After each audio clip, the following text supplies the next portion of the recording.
کہ جس میں اللہ تبارک و تعالیٰ فرماتا ہے کہ بے خبردار اللہ کے ولیوں کو نہ کوئی خوف ہے نہ کوئی غم ہے، الذین آمنوا وکانوا یتقون، کہ جو کامل ایمان اور تقوی پرہیزگاری اختیار کرتے وہ اللہ کے ولی ہوتے ہیں۔ ایمان کے ساتھ ساتھ کامل ایمان ہو اور عام لوگوں سے افضل، عام لوگوں سے کامل، زیادہ پرہیزگار انسان وہ اللہ کا ولی ہوتا ہے۔ اللہ کا ولی کسی سے نہیں ڈرتا۔ اور سرکار تاج الاولیاء نجیب الطرفین تھے۔ نجیب الطرفین وہ ہے کہ آپ کا سلسلہ نسب، آپ حسنی حسینی سید ہیں، آپ والد کی طرف سے آپ کا سلسلہ نسب حضرت امام حسن مجتبی رضی اللہ تعالیٰ عنہ کی ذات سے جا کر ملتا ہے، اور والد محترمہ کی طرف سے آپ کا سلسلہ نسب سید الشہداء امام حسین رضی اللہ تعالیٰ عنہ کی ذات سے جا ملتا ہے۔ حضرات کہ تاج الاولیاء علیہ رحمت و رضوان ایسے دور میں پیدا ہوئے، آپ عرب سے تشریف لائے تھے، مدراس کی سرزمین پر، جس کو آج دنیا چنائی کے نام سے یاد کرتی ہے۔ آج اس دیش کا نام، اس شہر کا نام چنائی ہو گیا، اس کا نام پہلے مدراس تھا۔ اور آپ حضور تاج الاولیاء ناگپور کی سرزمین پر پیدا ہوئے۔ اب دیکھو کہ حضور تاج الاولیاء کی وہ شخصیت ہے میرے دوستو کہ ان کے دور میں روحانیت ختم ہوتے جا رہی تھی اور ظلم و تشدد بڑھتے جا رہا تھا۔ اس وقت لوگ انگریزوں سے بھی ڈرتے تھے۔ حضور تاج الاولیاء کی شخصیت وہ ہے کہ جب آپ پیدا ہوئے تو رونا نہیں شروع کیے۔ آپ دیکھتے ہیں کہ عام بچے گھروں میں پیدا ہوتے، چاہے لڑکا ہو چاہے لڑکی، آواز سے رونا شروع کر دیتا، آپ نے رویا نہیں، تو لوگ یہ سمجھے گھرانے کے کہ بچہ بے جان پیدا ہوا۔ مگر جب آپ کو پیتل کا پیسہ گرم کر کر لگایا گیا آپ کے اوپر تو آپ مسکرانے لگے۔ کون؟ حضور تاج الاولیاء۔ ایک ولایت میں بہت درجے ہیں مگر 3 درجے بلند مقام کے ہیں۔ ولایت میں بہت درجے میرے دوستو، اس کے اندر وہابی ولی، ایک قصبی ولی اور ایک فطری ولی۔ جو فطری ولی ہوتا ہے وہ ماں کے کوکھ سے ولی پیدا ہوتا ہے، وہ مادر ذات ولی ہوتا ہے۔ حضور تاج الاولیاء فطری ولی میں ہیں اور آپ مادر ذات ولی ہیں حضور تاج الاولیاء۔ اب 1 سال کے ہوئے تو آپ کے والد کا انتقال ہو گیا، آپ یتیم ہو گئے، تو آپ کی والدہ پرورش کرتی، اور حضور تاج الاولیاء جب 9 سال کی عمر کے ہوئے تو والدہ محترمہ کا بھی وصال ہو گیا، تو آپ یتیم ہو گئے۔ اب آج کچھ لوگ یتیم کا مطلب کیا لیتے کہ کسی بچی کی شادی کرنا ہے تو کہتے فلاں یتیم کی شادی ہے، بلکہ اصول یہ ہے، طریقہ یہ ہے کہ جب تک بچہ نابالغ رہتا ہے، چاہے لڑکا ہو چاہے لڑکی ہو، وہ اس وقت تک یتیم ہے۔ جب وہ بالغ ہو جاتا اسے ہم یتیم نہیں کہہ سکتے۔ یہ اصول ہے، یہ طریقہ ہے میرے دوستو۔ اللہ تبارک و تعالیٰ نے وہ درجہ اور وہ مقام عطا فرمایا حضور تاج الاولیاء کو میرے دوستو کہ اب دیکھو کہ آپ کی شان کتنی نرالی ہے کہ جب آپ مدرسے میں جاتے ہیں تو سید عبداللہ شاہ رحمۃ اللہ تعالی فرماتے ہیں کہ اس بچے کو پڑھنے کی ضرورت نہیں ہے، ایک روایت یہ ہے کہ سیدنا خضر علیہ الصلاۃ والسلام حاضر ہوتے اور کہتے اس بچے کو پڑھنے کی ضرورت نہیں ہے۔ اب وہ کہاں سے پڑھ کے آئے اللہ جانے، رسول جانے۔ جب رسول کے گھرانے کا بچہ تاج الاولیاء کے علم کا یہ درجہ ہے، اسے کسی استاد کی ضرورت نہیں ہے۔ جو سارے نبیوں کا امام ہے اسے بھی کسی استاد کی ضرورت نہیں ہے، کیسے ہو سکتی ہے؟ تو آج لوگ استاد یہ لگاتے کہ فلاں سے پڑھے ہیں، حضور صلی اللہ علیہ وسلم کی ذات پر اعتراض کرتے، جب ان کی آل کا یہ مقام ہے، درجہ ہے کہ انہیں کسی استاد کے پڑھنے کی ضرورت نہیں ہے۔ تو حضور تاج الاولیاء کہ جب آپ کو مدرسے میں چھوڑا جاتا تو آپ اپنی نانی صاحبہ کے پیچھے پیچھے آ جاتے، شکایت کرتی آپ کی نانی صاحبہ کہ میرا بچہ واپس آ جاتا، میرا نواسا۔ تو بچوں سے پوچھا جاتا تو استاد کہتے کہ بچہ یہ یہیں موجود ہوتا کلاس کے اندر، اور ان کے پیچھے بھی حضور تاج الاولیاء رحمۃ اللہ تعالی علیہ کی شخصیت وہ ہے میرے دوستو کہ جب آپ 12 یا 13 سال کی عمر ہوئی تو آپ اپنی نانی کے گھر سے، نانا کے گھر سے باہر چلے گئے جنگل بیاباں کی طرف۔ آپ عبادت و ریاضت میں مشغول ہو گئے، مصروف ہو گئے، اور ایسی جگہ پر گئے جسے گونڈوانا کہا جاتا ہے، اس شہر ناگپور کے پاس۔ تو وہاں جادوگروں کا علاقہ تھا، جادوگروں کی جادو کے ذریعے سے ان کا ذریعہ معاش تھا۔ اب جب 2 سال تک آپ لٹک کر اللہ کی عبادت و ریاضت کر رہے، درخت پہ لٹک کے، تو جادوگروں کا جادو کوئی اثر نہیں کر رہا، ان کا جو ذریعہ معاش تھا وہ ختم ہو گیا۔ ان کے گرو نے کہا جادوگروں کے کہ تم ان کے پاس جاؤ۔ انہوں نے ان پر جب جادو کیے، تاج الاولیاء پہ کوئی اثر نہیں پڑا۔ اللہ نے سمجھ عطا فرمائی انہیں کہ یہ کسی جادو کا کرشمہ نہیں ہے، بلکہ یہ اللہ کا ولی ہے، اس کے اوپر تمہارا جادو کیسے چل سکے گا؟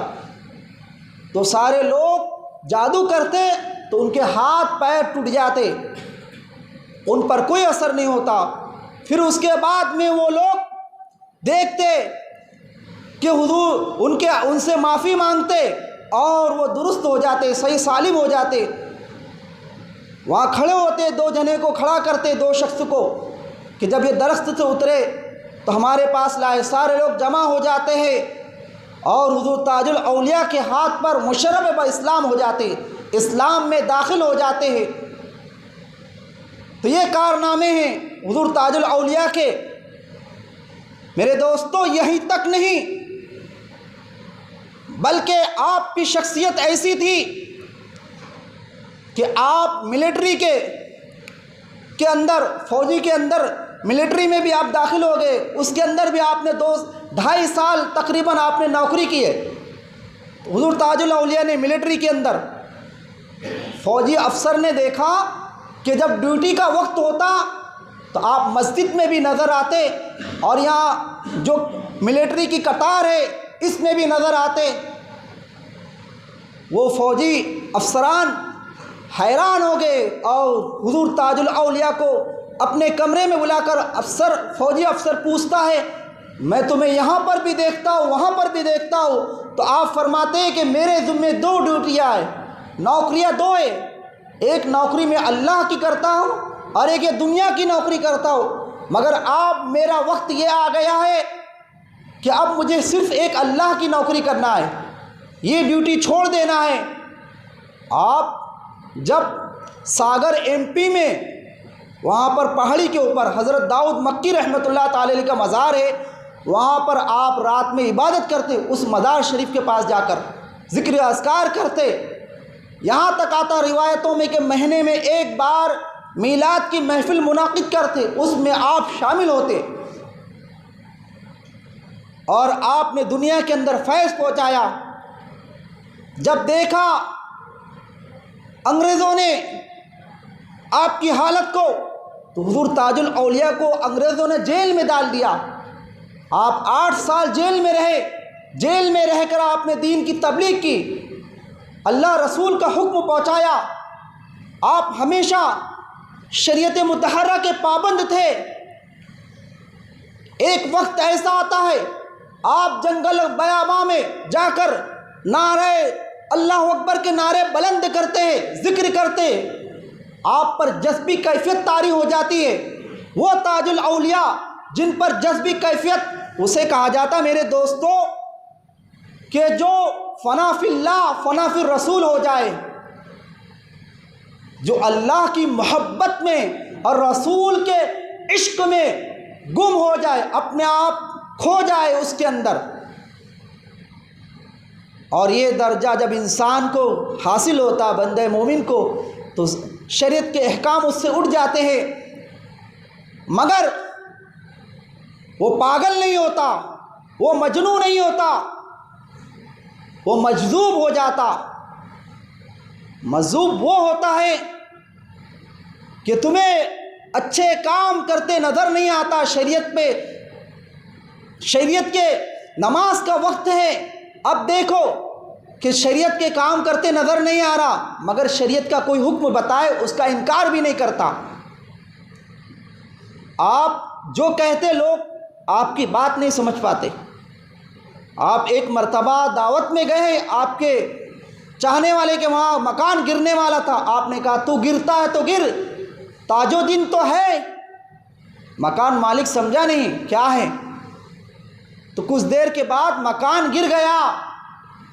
تو اس وقت مکان مالک کو پتہ چلا کہ یہ جملہ حضور تاج الاولیاء نے کھانا کھاتے وقت فرمایا تھا، تو گرتا ہے تو گر، مگر تاج و دین تو ہے۔ جو آپ فرماتے اللہ اس کو پورا کر دیتا، اس لیے کہ اللہ کے احکام سے ٹکراتے نہیں، رسول کے احکام سے ٹکراتے نہیں، اس لیے اللہ بھی ان کے فرمان کو پورا کر دیتا ہے۔ تو حضور تاج الاولیاء رحمۃ اللہ تعالی علیہ کی شخصیت میرے دوستو کہ آپ نے شہر ناگپور کے اندر اور ایم پی کی سرزمین پر، جہاں ساگر ایم پی، وہاں پر بھی آپ نے دین کی تبلیغ کی۔ کوئی شریعت مطہرہ کے خلاف کام کرتا آپ اس سے ناراض ہوتے، اور آپ کبھی بھی خلاف شرع کام کرنے کا لوگوں کو حکم نہیں دیتے۔ یہ حضور تاج الاولیاء کی شخصیت تھی کہ اللہ تبارک و تعالیٰ نے آپ کو ایسا مقام اور درجہ عطا فرمایا تھا کہ اس وقت کا راجہ جو غیر مسلم تھا، اس کی اولاد مر جاتی تھی، پیٹ میں رہ کر بچہ اس کی خاتون کے حمل سے ڈاکٹر نے کہا بچہ مر گیا، اس کی جان کو خطرہ ہے، مگر اس راجہ کے نوکر نے کہا کہ ایک بزرگ ہیں ان کے پاس چلو۔ اس نے کہا جب اس قید خانے میں، جس کو دنیا پاگل خانہ کہتے مگر ہمیں نہیں کہنا چاہیے، جب وہاں جا کر اس نے کہا کہ ہمارا راجہ بلاتا ہے، تاج الاولیاء نے فرمایا ہمیں کسی راجہ سے بادشاہ سے کام نہیں ہے، جسے کام ہے وہ آئے۔ تو وہ جیسے آیا حضور تاج الاولیاء کے پاس، آپ کی قدم بوسی کی، تو آپ نے فرمایا جا تجھے اللہ نے بیٹا عطا فرما دیا۔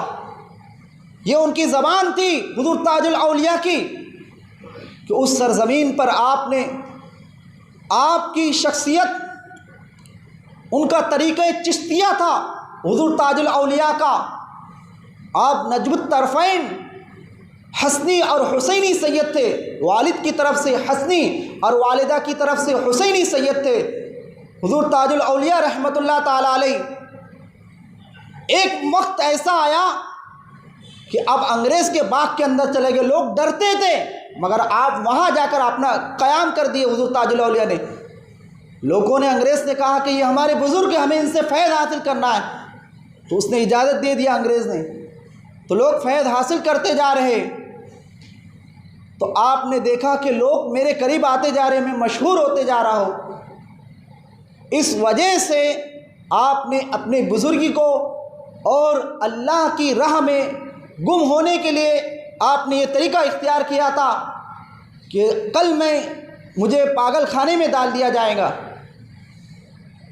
تو دین اسلام بزرگوں نے پھیلایا، اور وہ بزرگ کہ حضور تاج الاولیاء جب زمین پر تھے 8 سال تک، جب آپ قید خانے میں تھے تو روزانہ میلہ لگا رہتا تھا، اور آپ جب زمین کے اندر چلے گئے تو سالانہ میلہ لگ رہا ہے۔ اس لیے کہ جب وہ زمین پر تھے تو روزانہ ان کے پاس میلہ لگتا تھا، لوگ فیضیاب ہوتے، اور وہ زمین کے اندر چلے گئے، زمین کے اندر لیٹے آرام کر رہے زمین کے اندر، تو سالانہ میلہ لگ رہا ہے۔ تو ہم اللہ والے ہیں اور ہم اللہ کو مانتے ہیں، تو جو اللہ کو مانتا ہے وہ اللہ والوں کو مانتا ہے۔